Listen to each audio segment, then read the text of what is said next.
Hi, everybody. Welcome to our Chestnut Review launch party celebrating Therese Gleason's amazing chapbook, Hemicrania. It's come out and it's now available for purchase on Amazon. This is such a wonderful project, and I was just struck by it from the second that it came in the queue. When I read it and I saw the unique forms and the kind of amazing things that Therese had poured into the chapbook, I just knew that I just wanted to work on this project. As somebody who's also a fellow migraineur, it really spoke to me. But the hints of place, the sense of family, and the idea of history and familial history weaving into the chapbook really made it special for me. So I I put the link to the chap on Amazon in the chat, and please feel free to contact Therese directly if you want to buy a signed copy. Thank you all for being here tonight. So I'm going to read the bios of our presenters. Um, Thank you all for being here, and thank you so much for signing up to come and to read and participate. All right. So without further ado, Therese Gleason is the author of three poetry chapbooks, Hemicrania, matrilineal from Finishing Line 2021, honorable mention for the Jean Pedrick Chapbook Prize, New England Poetry Club, and Libation, the co-winner of the South Carolina Poetry Initiative Chapbook Competition 2006.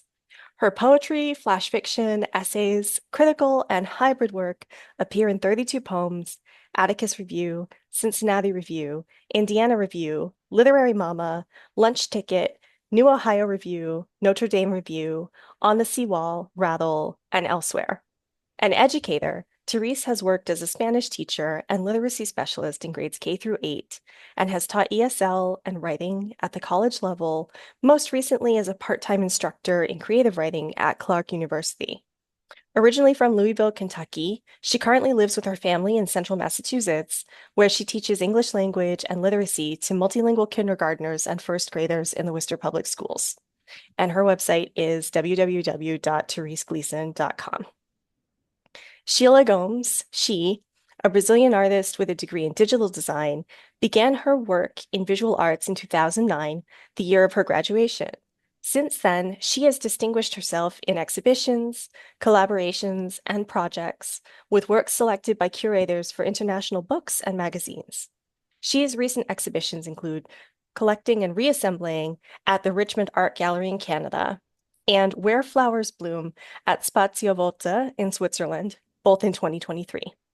In Brazil, she held a solo exhibition at Centro Cultural Taubaté and participated in events at the Pinacoteca Anderson Fabiano in São Paulo. She's work was published in the Big Wing Review and Over/Exposed Literary Magazine in 2024, with features in the Remington Review, USA, and the Four-Faced Liar, Ireland. She also created the cover art for the poetry chapbook Hemicrania, forthcoming from Chestnut Review, now out, by Therese Gleason. And her website is www.she.com.br. Cynthia Marie Hoffman is the author of 4 collections of poetry, most recently the OCD memoir and prose poems, Exploding Head, essays in Time, The Sun, Lit Hub, and Elsewhere, poems in electric literature, The Believer, the Indianapolis Review, and elsewhere. Cynthia lives in Madison, Wisconsin, and her site is www.cynthiamariehoffman.com. Rita Maria Martinez's poetry raises awareness about chronic daily headache, CDH, and migraine. Her collection, The Jane and Bertha in Me, Kelsey Books, was a finalist for the Andres Montoya Poetry Prize. Rita's work is featured in CLMP's 2023 Disability Pride Reading List and in the Best American Poetry blog, Plowshares, Pleiades, and Tupelo Quarterly. The poet earned an MFA at Florida International University. Instagram at rita.maria.martinez.poet, website comeonhome.org/Rita Martinez. Sarah M. Sella is a poet, educator, and formerly a Michigander. Her debut collection, Devil's Lake, Tolson 2020, was named a distinguished favorite for the Independent Press Awards, a finalist for a Lambda Literary Award, a Publishing Triangle Award, and an Eric Hoffer Provocateur Award. She is the founding director of Office Hours Poetry Workshop and an associate professor of writing at New York University. Her work appears or is forthcoming in Poetry, Bomb, the Southampton Review, the Brooklyn Rail, and Columbia Journal. www.sarahmsala.com. And I will be posting these amazing website links and social links in our chat for you all. All right. Without further ado, Therese, it's all you. Well, thank you all so much. And thank you, Maria, for the wonderful introduction. Thank you all for being here. I'm incredibly grateful to all of you for your support. And I just have to start by saying thank you to Maria, to Chestnut Review, to James, to the whole team. It's been a dream come true to work on this project. It's been everything I'd hoped for in terms of a collaborative endeavor. And Maria, you have helped this chapbook grow and become so much, it's grown into itself and become even better because of all of your careful cultivation. So thank you so much. And I will go ahead and get started. I am going to share my screen.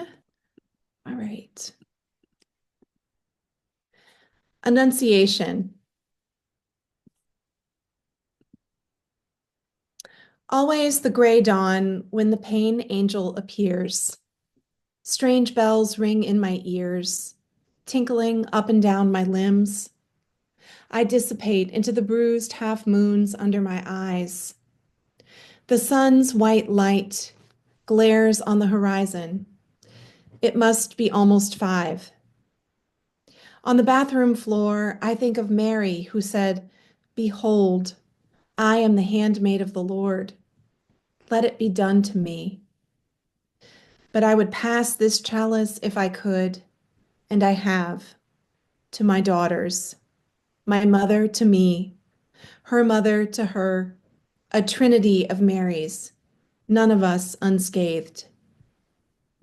Agony makes me crave meaning, not just relief.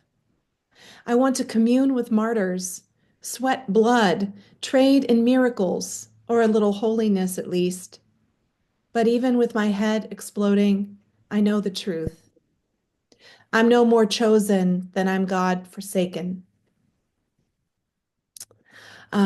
I wanted to share this picture of my great grandmother, Eva. And this is who I've dedicated the book to, along with my mother, my other grandmothers, my daughters, and migraineurs everywhere. And certainly, I feel an affinity with anyone who lives with chronic illness of any kind, um, and anyone who experiences pain in general, which is basically all of us as part of the human condition. But this is my great grandmother, Eva. And I know that migraine in my family goes back all the way to her. And then it was passed on to me through my grandmother, my mother, me, and both of my daughters also experience migraine. And I have a number of aunts who also experience migraine. So I had thrown this slide up just briefly to acknowledge that migraine affects lots of people. It's the one of the 10 most disabling illnesses, medical illnesses in the world. And it is highly hereditary, and it is 3 times more common in people who were assigned female at birth than it is in others. So you'll see that gender and um, sexism is a big theme throughout the chapbook. So I'm going to switch now. I just love this picture of her. I think she's so beautiful. I didn't meet her. She was an adoptee, and her mother was also an adoptee. And she has a really remarkable story, and she was a real survivor. And she lived with hemiplegic migraine during a time when there really was not much effective treatment whatsoever. And so she was a real inspiration for me in writing this book because I couldn't help but put myself in her shoes when I was going through my own throes of a severe migraine, episodic and then chronic. So I'm going to read this. I did incorporate some artwork throughout this, and I pulled all of the artwork from this particular collection online from the Migraine Art Competition collection, and it's online at the Wellcome collection, which is a museum in London. Some of you may be familiar with it. It's over 500 pieces of artwork. And it's been used in books, it's been used in different, some documentaries, but I really wanted to incorporate. Ah, look at that. Ah, Rita, I love it. I didn't know they had a book. That's fantastic. Awesome. So I did try to put the links here. I'm going to read this one. It's called Self-Portrait as Barometer, and anyone who gets migraines or has other kinds of chronic pain knows that weather is often a big trigger, and it certainly is for me. Self-Portrait as Barometer. I knew it would rain today by the ache in my left temple that woke me at dawn, before the sky went violet. A herd of thunderheads stomping till musty petrichor seeped up from the earth's cellar and leaves twisted in the corkscrew wind. I was born in Tornado Alley, brain primed to sense fronts. A sudden coldness on the breeze, a tone of voice trending sharp or flat, my mother's clenched jaw, hand on her hip. I grew skilled at predicting weather, but never could control it. I sheltered in the basement, where I drew yellow suns and blue skies in chalk on cinder block walls. This is one of two migraine disability assessment erasure poems that I incorporated in my chapbook. And I did find this great sort of somewhat retro, but not that retro, actually, advertisement. I want to say I did, oops, for some reason, let me see. Slideshow. Oh, that's better. Okay. Does it still look okay for you all? Yes, great. Thanks. I'm not as used to using slides when I present, so sorry for the awkwardness. But I did find this ad, and I chose it for this particular poem because it's so gendered, this migraine disability assessment in the questions that are asked. And I'll just read it briefly. Migraine disability assessment test 1. Measure the impact headaches have on your life. Inform care. Deter pain and disability. About all the headaches you have. Your health. Many days you miss work or school because of headache. Excuse me. Many days productivity reduced because of headache. Do you count? Many days no caring for children because of headaches. Many days of headache, you counted. You did not do housework. Many days you miss family because of headaches. Okay. Um, Many days you have a headache. More than one. Count each day. Painful headaches. Pain. Pain, bad as it can be. Uh, this next poem that I'd like to read is a pretty visceral description of what it feels like when I have a pretty bad migraine. It's called Our Lady of the Burning Bush, and it does have an epigraph from Exodus. And the angel of the Lord appeared unto him in flame of fire out of the midst of a bush. And he looked, and behold, the bush burned with fire, and the bush was not consumed. Exodus chapter 3, verse 2. Lizard brain shakes awake before dawn, stumbling for pills and ice, too late. Wildfire spreads, engulfs my head. I pace, repose unbearable. Hot and cold sweat blooming, guttural urgency. On my knees, I retch so hard I piss myself, expelling salt, bile, snot. Teeth clattering, spittle dangles from my chin. Cranial crescendo, pain peaks, recedes. Euphoric, I'm scoured, wrung, almost wholly with relief. A vessel. What angel, message, lesson. But the trickster body balks. I slump. The brutal throb builds. I'm no saint, but this feels like a test. Oh, Kyrie, may this pain purify me. I think I was really drawn to the idea of the burning bush, Our Lady of the Burning Bush. I didn't initially write that as as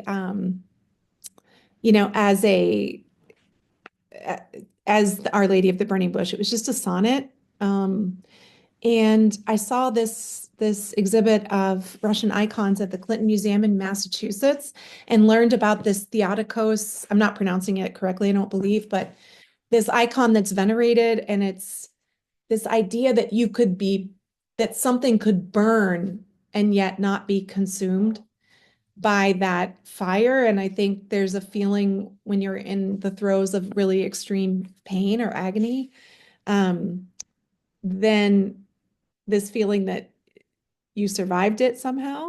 So you'll notice there's a lot of religious imagery in here. I was raised Catholic, um, and that's probably pretty apparent through this, but I was really drawn to the saints and mystics and the combination of this fine line between agony and ecstasy and suffering. And even as a child, I was often told to offer it up when I was in pain and to think about other people in pain. And so I think, it's part of that grasping for meaning in the midst of being in pain. And it's something I've thought a lot about. And anyway, I'll keep going here. This is a poem called Headache Charm. And I just picked this picture because I love this painting by Milton Avery. Headache Charm. Walk toward horizon at low tide to gather sand dollars pungent with brine. Hum a lullaby, waves lapping your feet. Collect tears in the cup of a scallop shell, open palm ridged like newly cut teeth. Take 3 sips of saltwater wine, holy water from body's sea. Place a cake urchin under your tongue and crown your skull with seaweed wreath. Make an offering to the pain angel, mermaid coins, brown and furred, not yet bleached. Lie down on the beach, a cockle shell over each eye. Count backwards from infinity. There's a lot of incantations and charms about headache, and I'm going to share a couple more of those as we go along.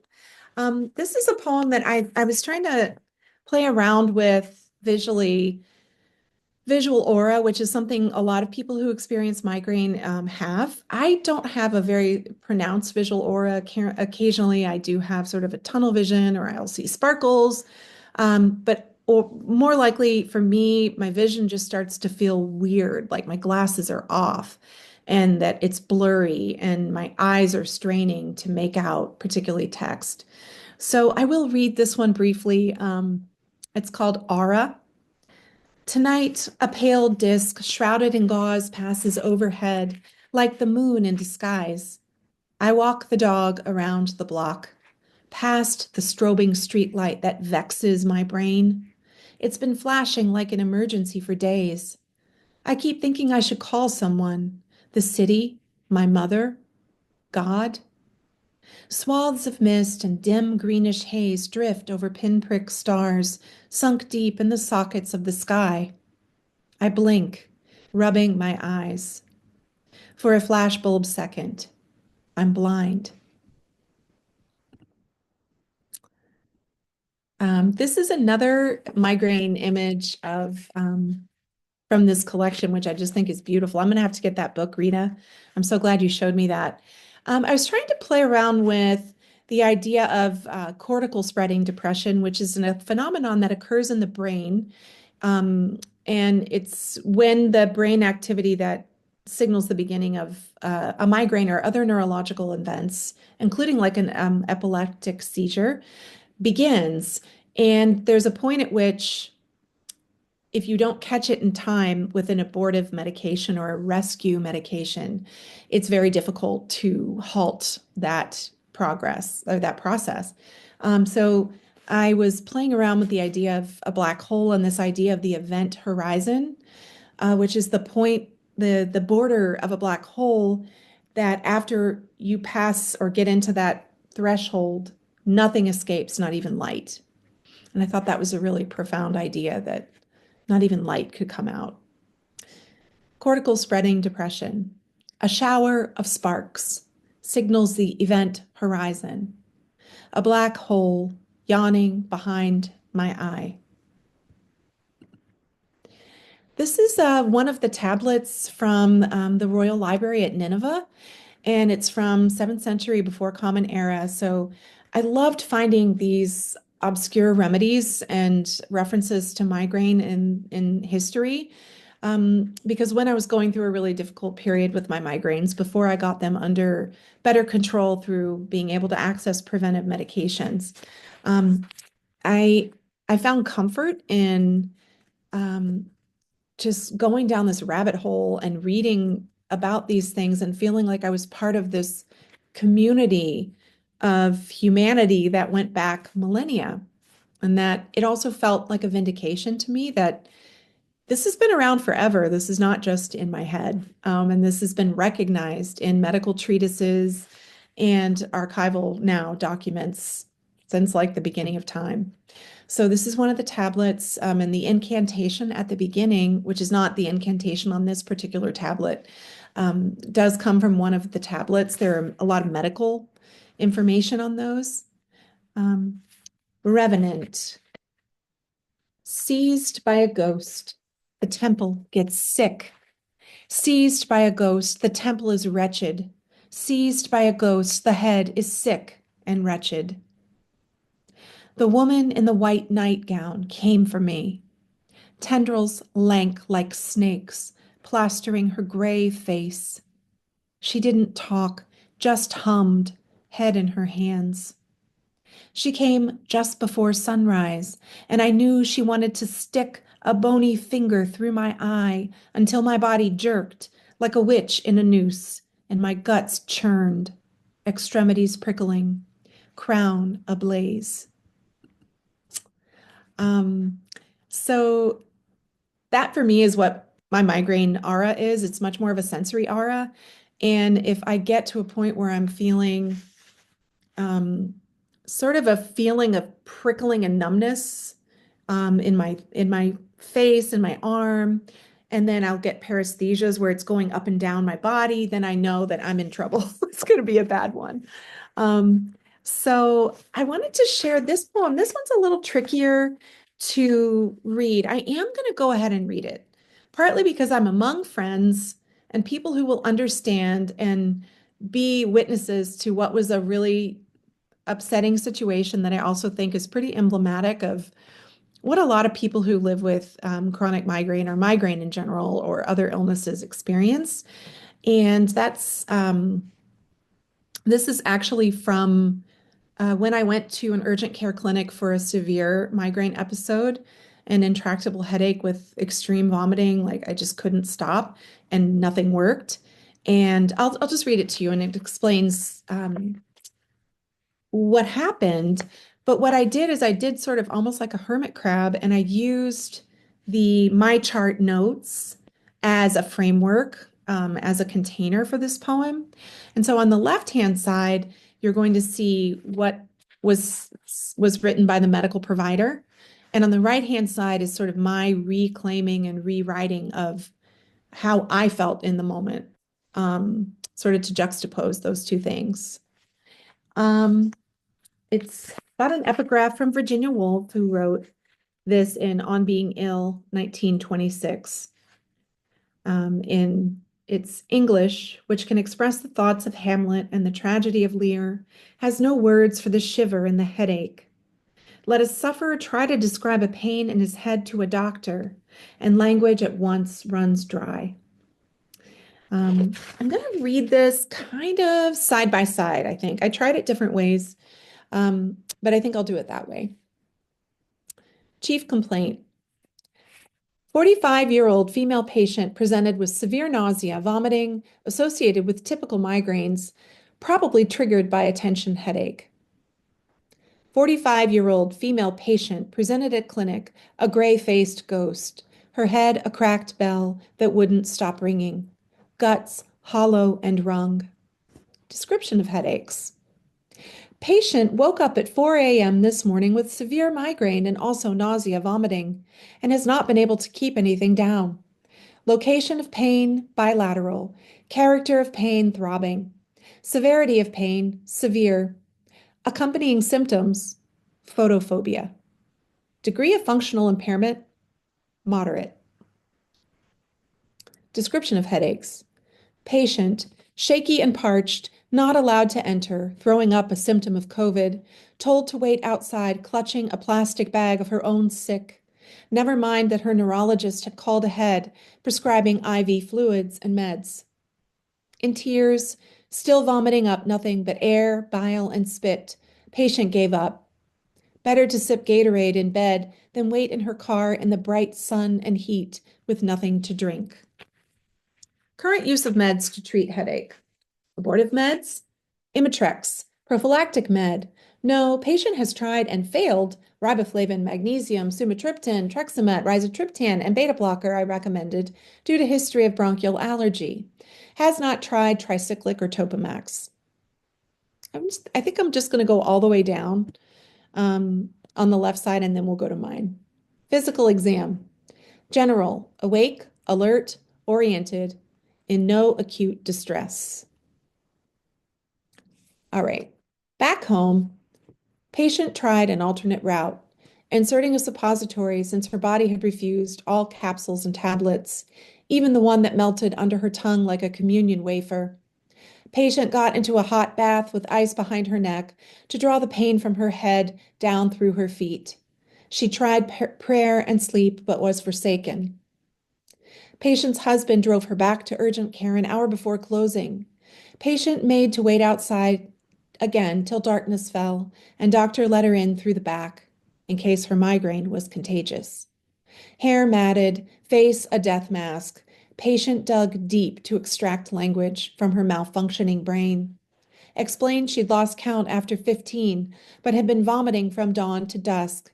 Had tried all her pills, charms, and tricks, but the migraine wouldn't quit. Doctor asked patient, hang on, I'm going to go to the next slide. Doctor asked patient if she had Pedialyte. Said he'd like to give her an injection with the migraine cocktail, but not the IV because the drip takes time and I'd hate to keep my nurses here late.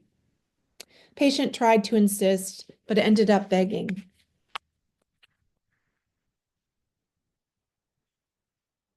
Progress notes. Nurse came and was brisk, didn't check on patient or offer a blanket when she started to shiver, forgot to unhook patient from the IV when it stopped, timer beeping. Patient wheeled her IV cart into the hallway, dark red blood filling the clear tube taped to her arm, to flag an orderly. Patient had been awake for 20 hours and was shaking from the Reglan in the cold saline drip. And then I've got the progress notes. Patient follow-up better after liter of IV normal saline and 5 milligrams metoclopramide and 25 milligrams diphenhydramine. I told her that if the headache comes back, she can also use 600 ibuprofen and also the rectal compazine given by neurology, which I'd already used twice. We discussed extensively, this is the instructions he gave. But I'm going to do my part first. It's a little awkward to read this poem. I'm figuring that out in the moment, but I hope you guys are getting the idea. So I'm going to go back to the right-hand side, the last cell. Doctor returned, apologized for rushing her at first, said he liked to take his time.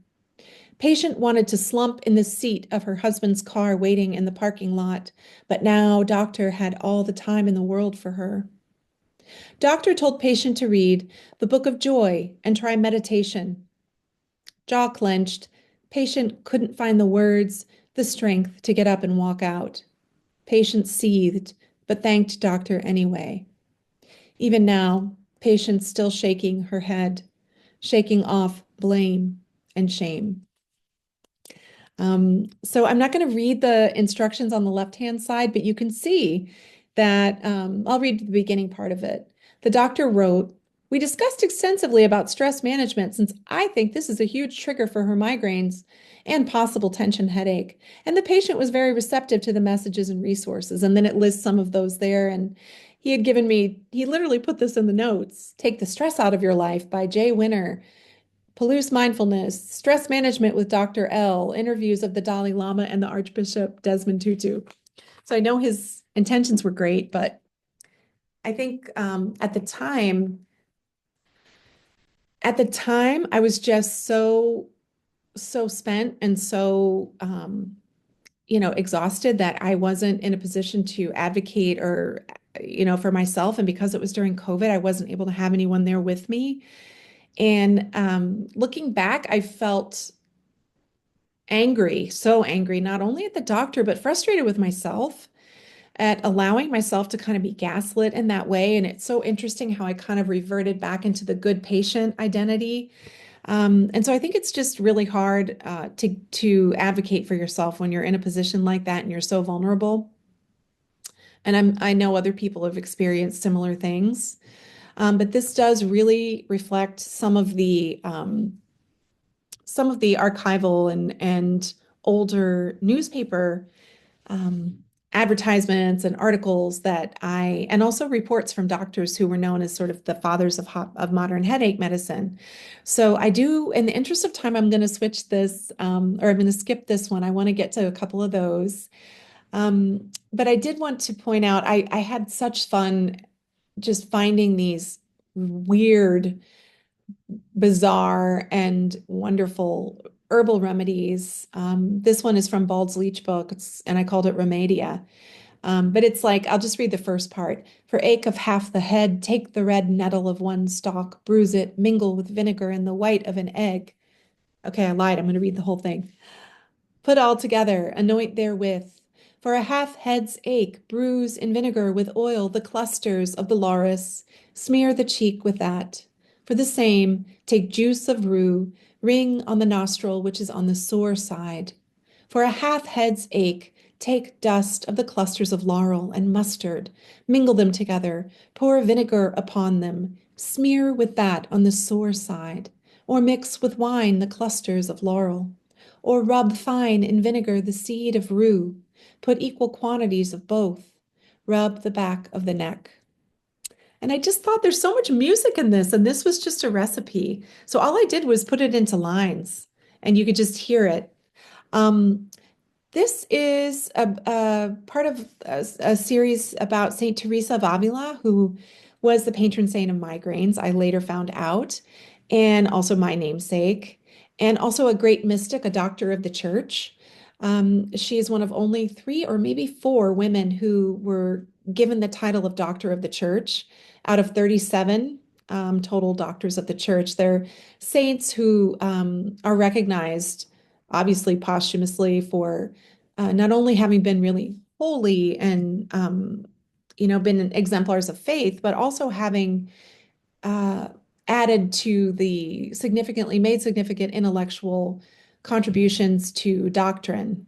And so she was quite an interesting figure. She was rebellious. She founded her own order. Many believe she was a lesbian. And so she's got this aura of, you know, being being a mystic and a saint, but also being this really strong woman who went kind of her own way against the grain of the church, and in the end came through it all. Um, and we have her to thank for that. So I'll read this briefly. It's just part of a series. Oh, namesake saint of visions and ecstasy, pray for me, death dogged and bone bleeding. I will boil wild daisy roots with a dozen great earthworms and eat them or pound them to smear across my face. I will say 100 Our Fathers and 200 Hail Marys. And I love the italicized text comes from Mrs. Coralon's recipe book, which is an early, a medieval or early modern recipe book that had a lot of remedies for migraine. All right. I'm going to read just a couple more because its time is getting short, and I want to make sure my wonderful co-presenters are able to also share. But this is a poem called Photophobia, and it's about that sensitivity to light, which is one of the hallmark characteristics of migraine. And it has an epigraph: in a dark time, the eye begins to see. Theodore Rutka. And it started out as sort of a golden shovel, and I changed it through some of Maria's really smart edits, and it evolved into this. Vampiric, I shun the sun. The flesh-eating rays carved a hole in my nose. I crave shade, night, the grave dark, cool marsupial pockets. Yellow glare ignites, a pupillary bruise, sonar rippling to my brain, temple, cathedral of pain, the migraine's holy see. Who needs light or sight? In Mammoth Cave, fish glide through the mystic, finned tongues, pink white, eyeless, sensory papillae, their underwater guides. And I love this. I've been fascinated with these fish for a long time because I'm from Kentucky and I've been to Mammoth Cave. So that was an image that came to me. Let me see where you guys are. I want to look at people's faces. I'm not looking right now because how are we doing? I want to show the meeting. There you are. Everybody doing okay?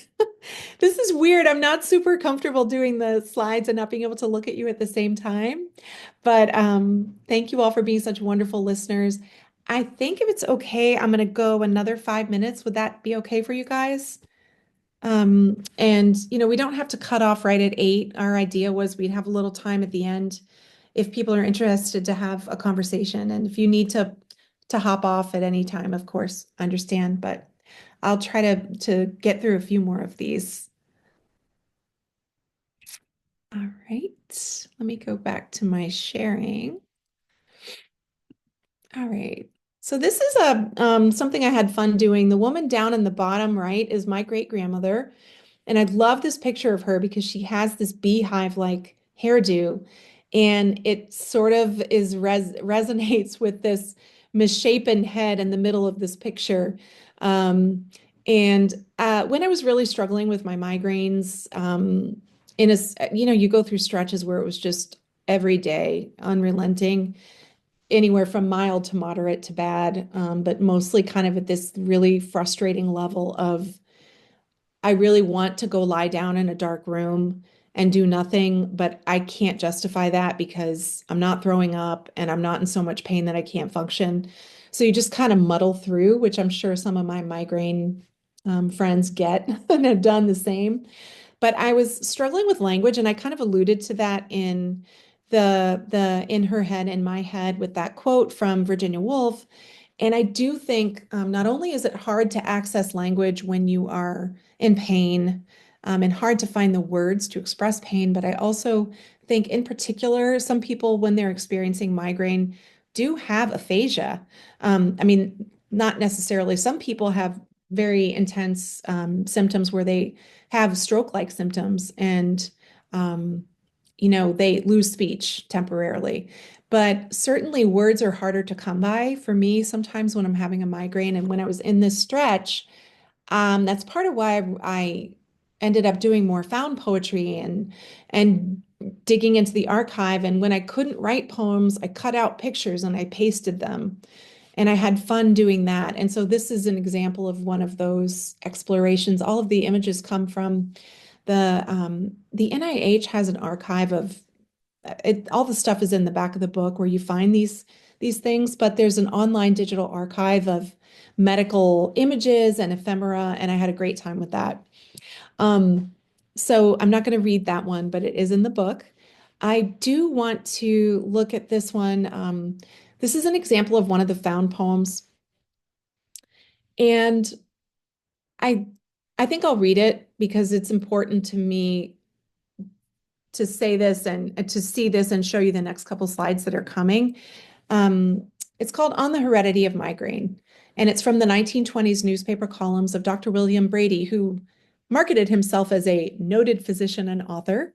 He was kind of a quack, but he had a syndicated column and he had traction because I found him all over the newspapers, not just in Iowa and Indiana, which is where I centered my search when I was working on this project because I was feeling such an affinity with my great grandmother. And I kept thinking about what it had been like for her. I began looking in newspaper articles and other sources from, the times that she lived, which was she lived in tiny little towns in Iowa, grew up on a farm in a tiny town in Earl Park, Indiana, and then in Iowa. And she was born in 1896 and died in 1961. So this is the 1920s. She would have been about 25 if she maybe could have seen this. Who knows? An unstable or vulnerable nervous system is inherited, and on such a nervous system, the effect of factors which would not greatly upset a sound or stable nervous system is expressed in various ways. Epilepsy, hysteria, neurasthenia, whatever that may be, alcoholism, drug habits, cultism, and outright lunacy. Epilepsy has been called a motor neurosis and migraine a sensory neurosis. There is considerable similarity between the two. Either condition is likely to occur in the family of an alcoholic forebear, or a feeble-minded forebear, or a drug addict, or one who was queer or frankly subject to one or another form of insanity. But migraine, like epilepsy, may occur here and there in a family where no such neurotic ancestry can be traced. Does that sound discouraging? It shouldn't. So precious few of us are blessed with an unstigmatized inheritance. There are blots on every escutcheon, but heredity is only one part. Environment, education, morality or ethics, and faith are the other four-fifths. So, I mean, obviously it's horrid, and even though it's somewhat humorous, it's also absolutely horrid, bigoted language. And the reason I wanted to highlight this in my chapbook and also today is there is still so much stigma around this illness, which we know is a neurological nervous system disorder. It's a disease, and it's very multifaceted, but it is not just related to emotional instability or, what are perceived as moral failings or such. So I just wanted to highlight this, and it's still so relevant. This is a study. I just saw this posted on Facebook, or sorry, on Blue Sky. This is someone who has something called Migraine Chat on Blue Sky, and I think her name is Beth Morton. I may be saying that wrong, and I apologize. Highly recommend following her.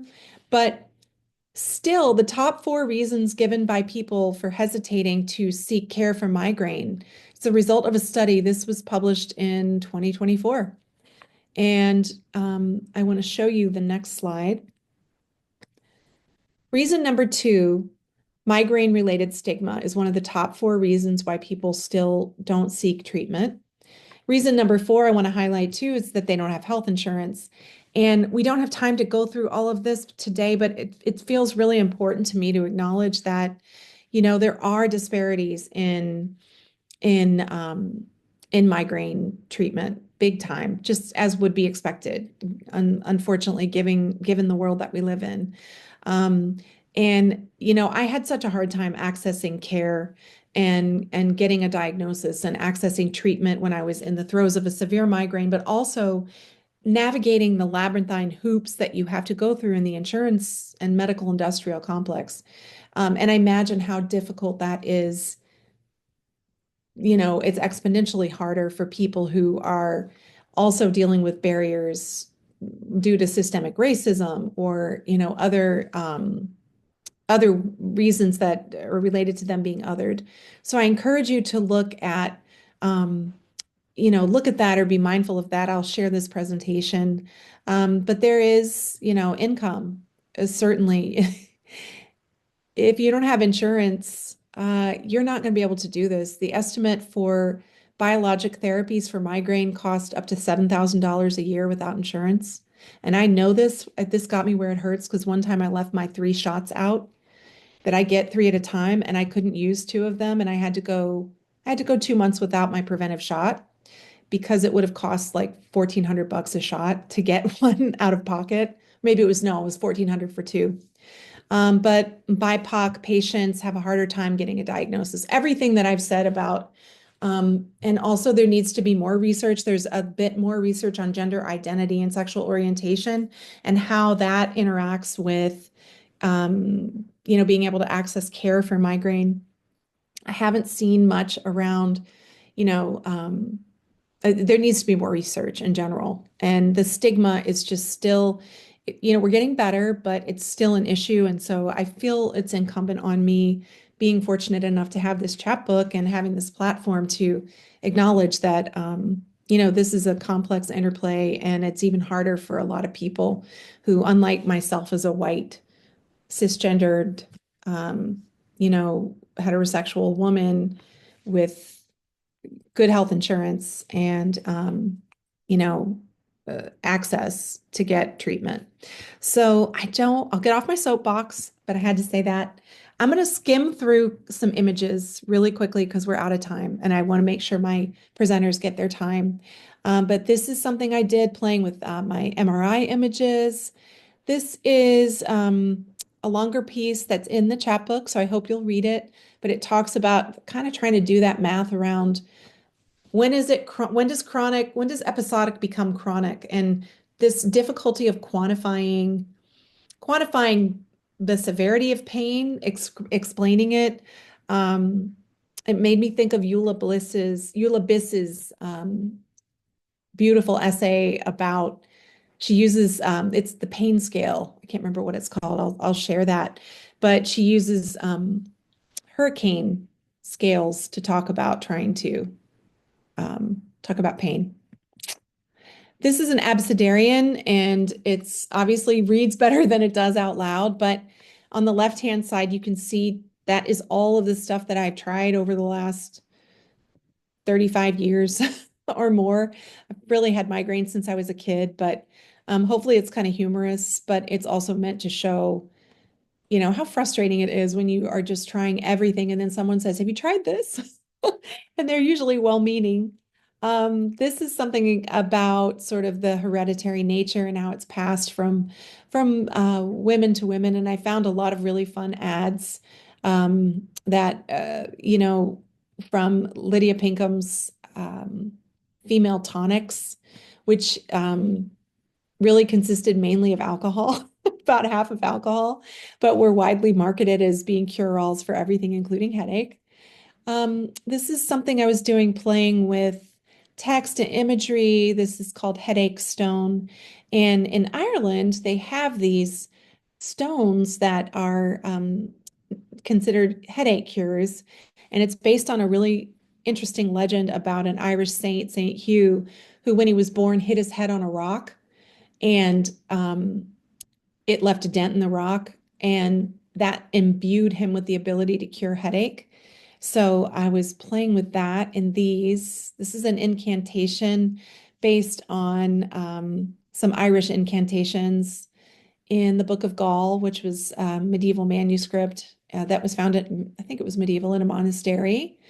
Um, this was funny. I'm not going to read this one, but I have this one poem, Self-Portrait as Warming Planet, and it plays off of migraine as and how it changes in the body of a woman who's in perimenopause and in part.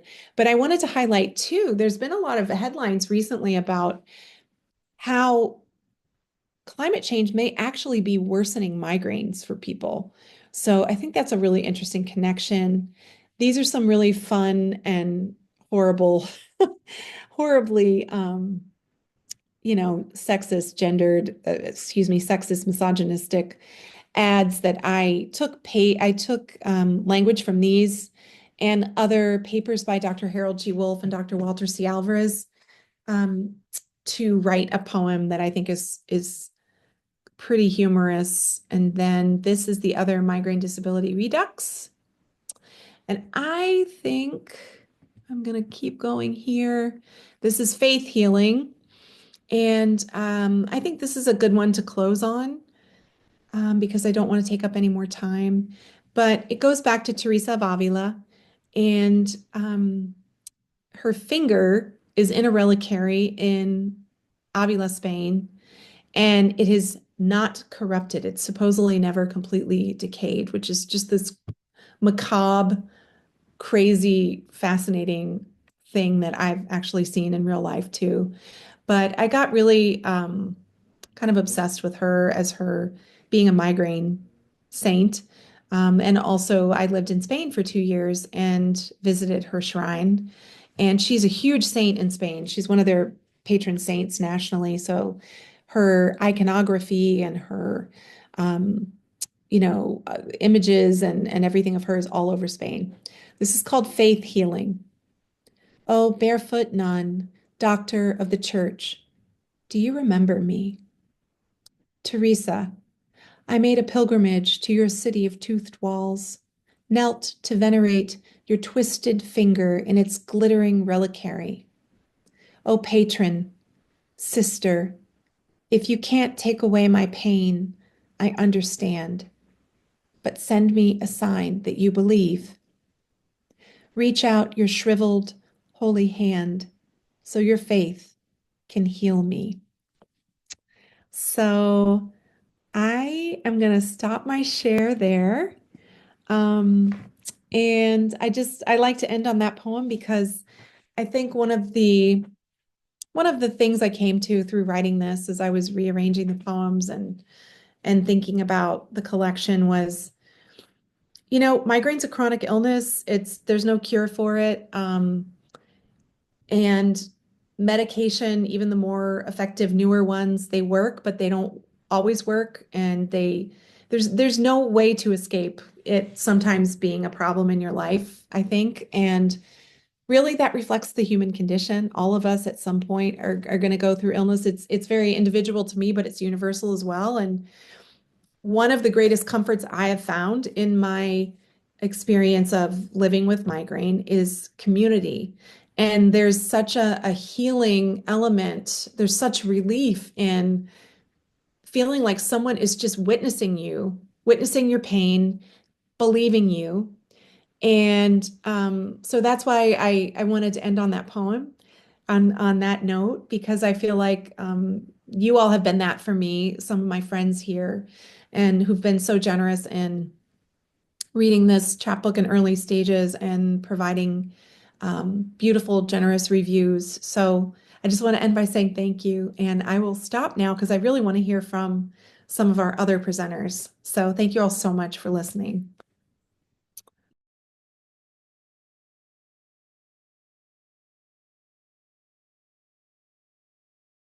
I believe we're just going down the list in terms of, yeah. Just alpha order. We'll just do it that way. Okay. Yeah. So she, I think that means you're next.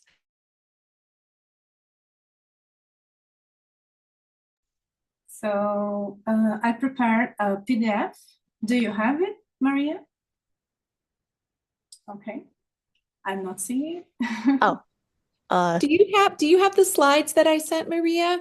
Yeah. sorry, I did not. Oh yeah, I You know see what? them. Do you have them? If not, I can pull them up if you're not able to. Yeah, why don't you do that so that, Sure. Give me a yeah. second. I'll continue my sort of awkward posting of these. Hold on one sec. I'm going to end my show. And then, okay, guys, don't look at my insane email box. Okay? Because it's terribly, terribly um, not well organized. Slides. There we go. Oh, it's so beautiful, Shay. Is it she or Shay when you say it? She, She. yeah. I love it. It's beautiful, Thank she. Okay, so let me get back on Zoom Okay. and share my screen so you guys can see she's beautiful slides. You can just go through the slides as you wish, like as you want. There's no Okay. problem. And I will start talking. Is this Okay? good, she? Yeah, perfect. Yeah. Okay, great. So thank you for having me here, Therese and Maria and everyone. I'm really pleased to be here with you. I'm really happy. And I would like to start with the Resonance series just to give you context about this wonderful collaboration with Therese. So the Resonance series came up during the COVID-19 pandemic, and it has 8 works, and it took me around 2 years to finish. So all of them are made with pictures of brain pictures of my friend. So his MRIs are here on all the works. You can go to another slide if you want. And I wanted to do something with his brain pics because I was at this moment of the pandemic that I wasn't feeling like painting in color for some reason. And when I saw this board of gray shades of his brain pics, I was like, okay, so that will be my palette for today. And I started this series. That's what I wanted to do at that time with the gray shades and black and white tones. So I painted over the small brain pics of him. I cut it one by one. And then I started to building these images where I was trying to just translate the feeling that we were all going through during that time. So it's kind of me resonating the pandemic times. And I'm saying that, and Therese can go through the other slides. Yeah, so just so you can see the whole series, you can go. Okay. So you can see the little heads and brain pics, yeah. So because of this series, Maria had this great idea of getting Therese and I together to do this project. So the next slide is about Therese's brain. Because when Maria came to me with this idea of doing the cover art, I was thrilled. And I thought it was a fantastic idea. And the first thing that came to my mind was that I would love to use the brain pics of Therese herself. And it all worked well. So Therese gave me access to her brain files, which I started to converting into brain images, files that I could later print and started working. So you can go to the next slide so we can see these printings. Yeah. So I printed, I think it was over 300 images from her brain. And I had a blast doing this process. It was fantastic from the beginning to the end. And Therese got worried about the whole process. And I was, oh no, I'm having a blast because I was. It was fantastic. So I started to cutting these little brain pics of her. And with this all cutted, I had my palette again with her brain pics this time. But this time I was wondering, and I would like to do something different, something special for Therese. So I would like to use color this time. But I didn't have the color. I didn't have that in mind. So I read the book. And as soon as I finished reading the book, I realized that the color was yellow because of one of her essays. When I get Botox, I think of this. I love that one.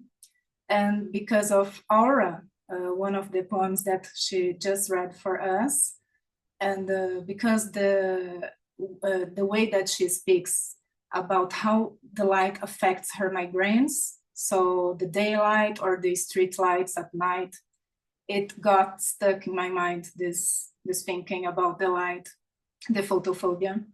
And so I had my color, so I started my project. So you can go to the next one, please. Yeah. So with that in mind, I tried to put together and create this atmosphere that I wanted to be both dark and noisy, because that's the way I think Therese made me feel when I was reading the book. But also I wanted to bring some light, which represents the way that she speaks beautifully through the whole book. The way that we can almost hear the sounds on her head and the feelings on her head. So I wanted to bring this yellow tones, to bring light, to bring some hope. So that's it. You can go to the next one, please. And that's the cover art. And I really hope you enjoy as much as I did. That's it. Thank you. Thank you so much. I'm just like, I'm so overcome by the cover that you created. I'm so moved. Like I'm just it's been really beautiful to get to work together. And I didn't know it was 300. I knew it was, Yeah, but that's about, yeah. it's just amazing. I just couldn't and I've been lucky enough to get to also respond to She's work because Chestnut Review has this beautiful anthology where chapbook writers for Chestnut Review, I don't know if it's other published people who published there is not or Yeah, not, but it's the staff and the like a yeah, bunch of contributors and things. and Yeah. contributors, we got to pick a piece of art and respond to it. And so I picked She's art, Resonance, that she published in Chestnut Review, and I got to write an essay on that. So it's been beautiful. And I mean, it's so stunning, and I'm so grateful to you. So thank you so much, She. Thank you so much. I am super grateful to Maria to have introduced Yes. yeah, you to me because yeah, I really understood your book, your poems in a way that I cannot get rid like so soon because it got stuck in my mind in the most beautiful way. So I really love doing this project. It was for sure one of my favorite of this year. Yeah, for sure. Thank you so much. That's a huge compliment. And I feel the same. Yeah, likewise.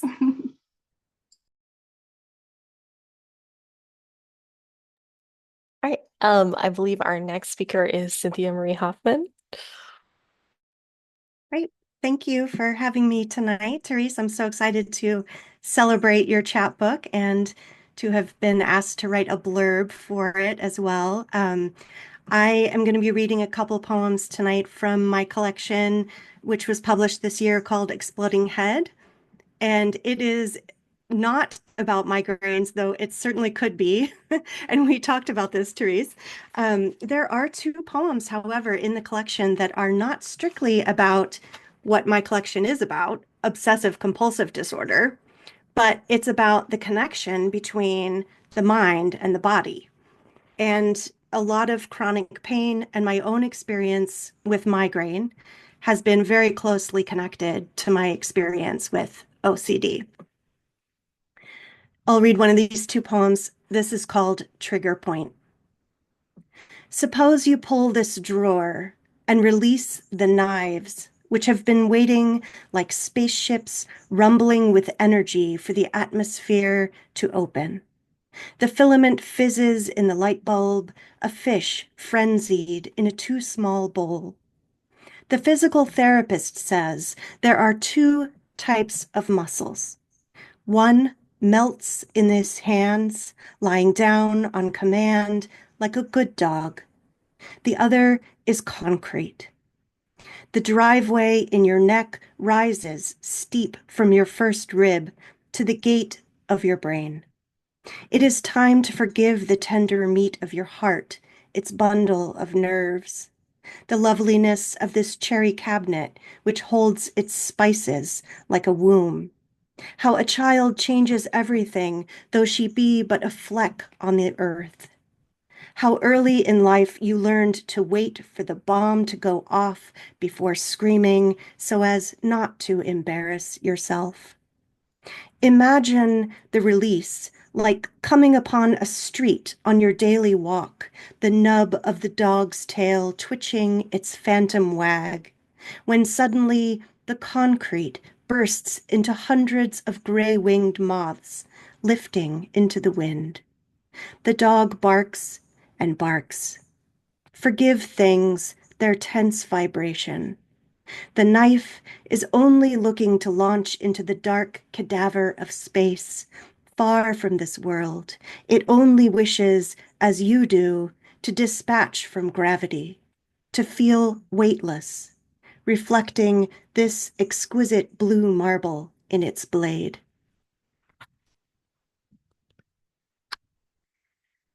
And the other poem I'll read is MRI Machine. And I did not get an MRI for obsessive compulsive disorder. I got an MRI for my migraines. But again, it is so connected.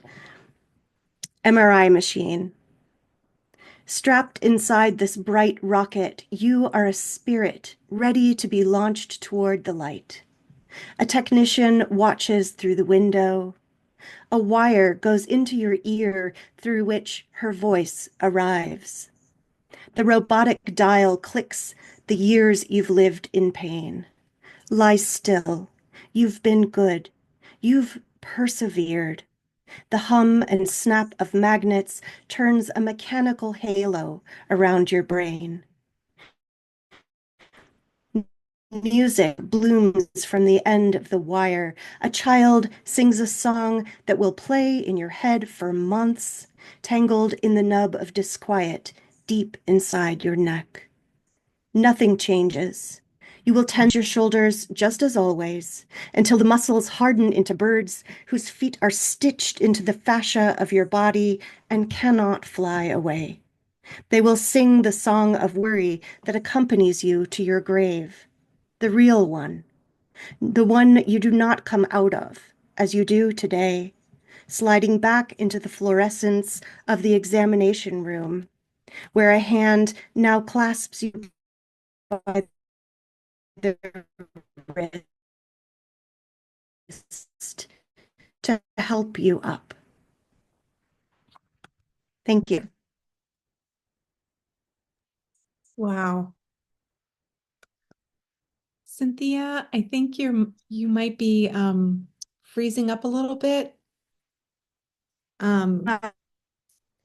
Sorry about that. That's okay. Oh my gosh, thank you so much for reading your incredible poems. And it's so weird how, synchronicity, I guess it is real, but Cynthia's book is incredible. And I also have OCD. And when I heard about Cynthia's book online, I immediately bought it. I read the entire thing in like one sitting, and your lyric voice and your startling, fresh metaphors for describing this, it's unbelievable. And I did include exploding head in one of my poems, and I credited you in the in my notes. I said I took this line from Cynthia because the book is incredible, but I bought all four of Cynthia's books, and I reached out and I said, would you, and because I saw you say something about migraine, I was just I'm so overcome with gratitude and that you were willing to blurb my book, and you wrote the blurb of my dreams. So I'm so excited that we've connected, and I'd love to talk more about the connection between OCD and migraine or anxiety. It's all body mind. So we do have a presentation we're going to be giving at the Louisville Conference on Literature and Culture about our wayward brains, including manifestations such as OCD and migraine and ADHD and anything else, all the others. So thank you so much, Cynthia. Yeah. And thank you, Therese. And thank you also to Shay for that beautiful artwork, which first caught my eye and turned me on to Therese's beautiful work. Oh, thank you, She.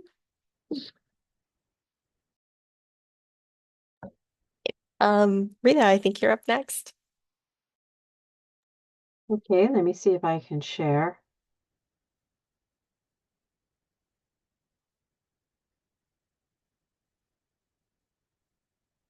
Do you all see it okay?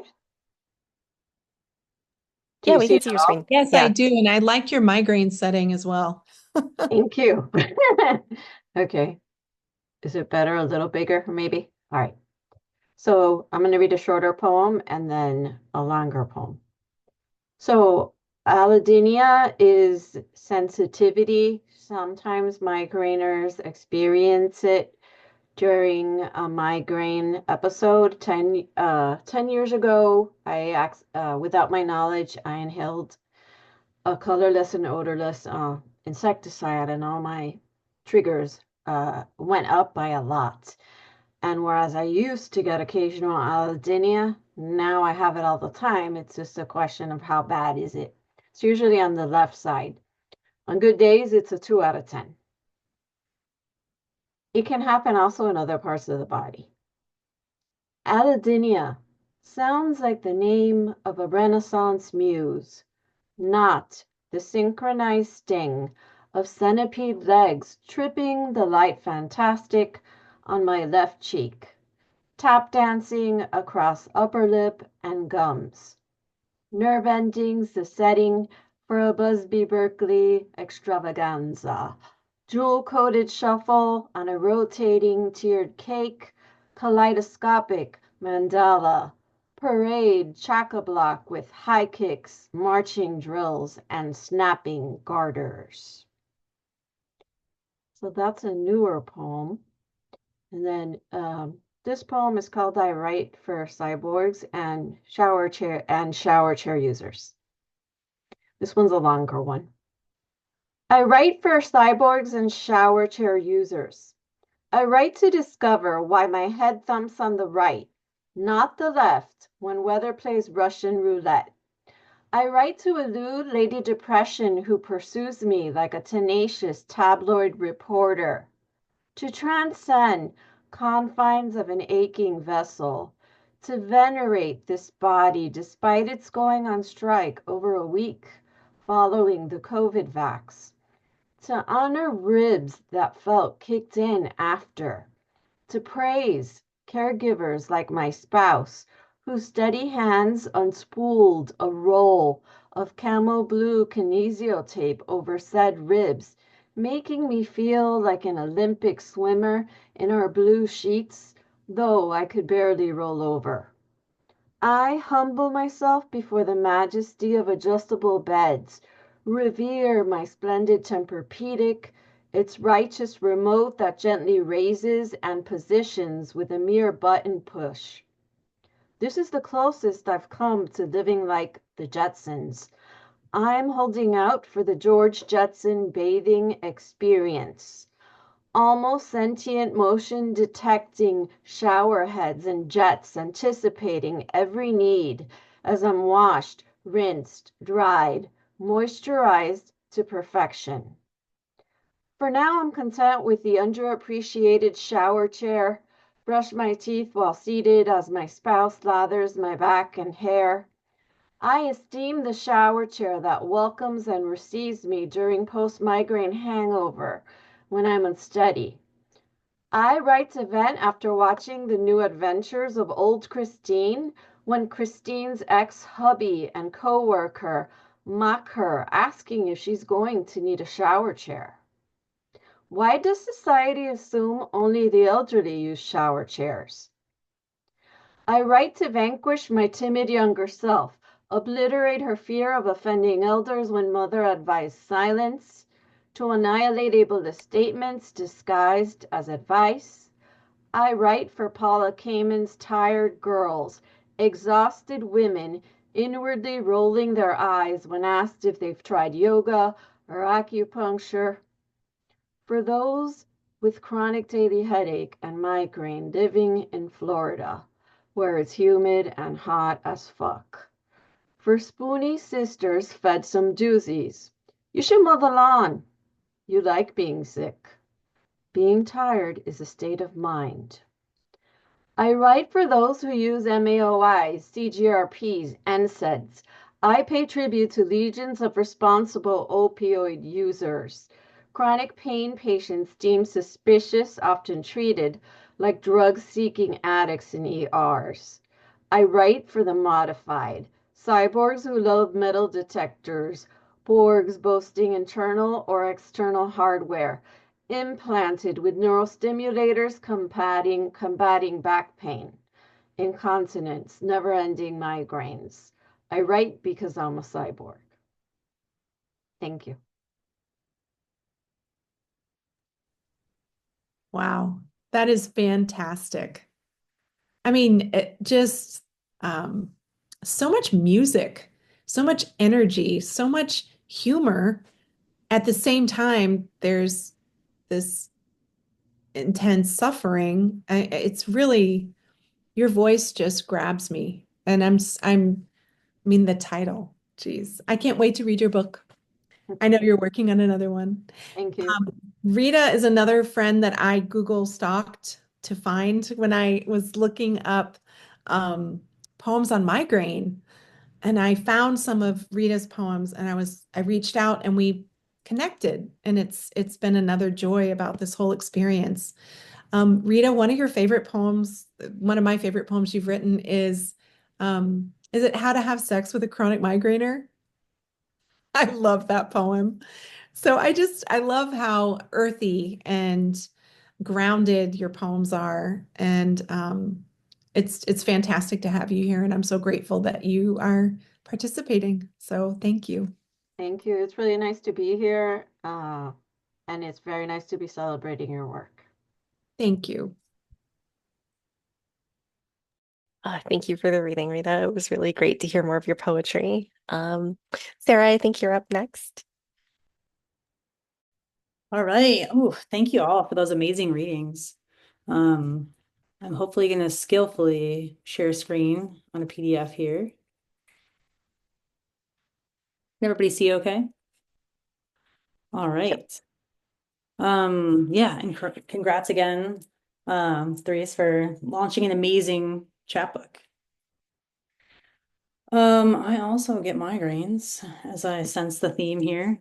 So this one's called the human acetaminophen.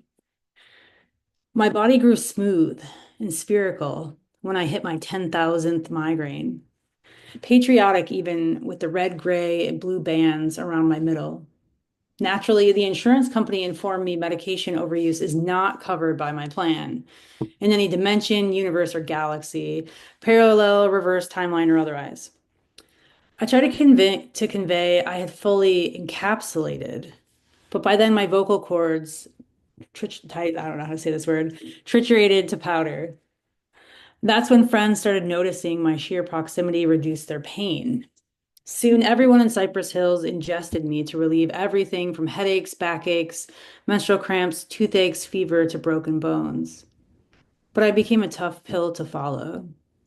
PETA called me toxic, despite my track record of animal rescue. My husband sustained liver damage from making out with me. Perhaps the prospect of zero pain was impossibly dangerous. I guess if you take enough acetaminophen, you might become a capsule. Just watch out. If that was possible, it probably would have happened to me by now. All right, migraine as high desert. Migraine tendrils a galactic nausea, stained glass doom auras, strange compulsion for forbidden foods. Sun accelerates so bright it radiates cicada song. Voices jostle like discarded horseshoes, junked in a parched arroyo. A phantom itch you cannot scratch, deep inside the brain's meat. But the migraines bring ideas. In the Paleontology Museum, the children's book blunts inevitability. Humans are destined for extinction, as all groups are in the end. I miss my husband's mouth on mine, muscular engine roaring to life. Migraine thoughts hot as lightning flashes in the high desert. After images of the mesas. While we sleep, the pinyon pines inch closer to their ideal green. Okay, so we're gonna motor over to, can y'all see this one, migraine as well? I never know the ins and outs of Zoom, what you can and can't see. So it's interesting to hear Therese say that she does found poetry also when she has migraines. I like to do found poetry, but I also like to do erasures. So this is a poem in 3 parts. You'll see that there's a base text. It's the same text that gets grayed out, and only the bold is the text that I'll read. And then the third piece, text fades into the background, and I left all the punctuation from the original piece as kind of like an after image. I sometimes think of the second piece too as kind of enacting the weird vision stuff you have with migraines too. Cool. Migraine as whale, a triptych. Your husband and some locals charter a whale watching tour in the North Pacific Ocean. The surf is huge. Rough weather moving in tomorrow. The boat carves Celadon waves into midnight navy depths. All day you scan the horizon for humpback whales until the captain cuts the engine. Surface tension gives way to a whale's bumpy tubercles. Her tuxedo shirt throat grooves. You're met with her distrustful, orbiting eye. Something shifts in you. After the catamaran pitches back to harbor, the other parties disembark.